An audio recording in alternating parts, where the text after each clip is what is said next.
Right, I've undone both these nuts so that the taps are now free, and I've undone the waste, the bottle trap waste, and just to mention, of course, another thing problem about this bath is they've put the waste in above the floorboards. Because we're putting in a clawfoot bath, the waste is going to have to go below the floorboards, which is a pain. But luckily we also have the shower, and the shower waste goes underneath the floorboards. So what I should be able to do with any luck is connect the bath waste to the shower waste under here somewhere. So I don't have to drill another hole through the wall, because there's massive thick walls, these are big old stone walls. And I'd have to drill another hole to get this waste pipe down a couple of inches under the floorboard. So what I'm going to try and do is I will try and connect it to the shower waste later on.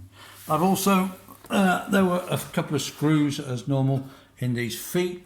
I've taken those out, and then the only thing that's really now holding the bath in position is the sealant around the top edge of the bath. I've run a Stanley knife several times through that sealant, but I know from past experience, you know, it's still going to be stuck fast. That sealant, it sticks like glue.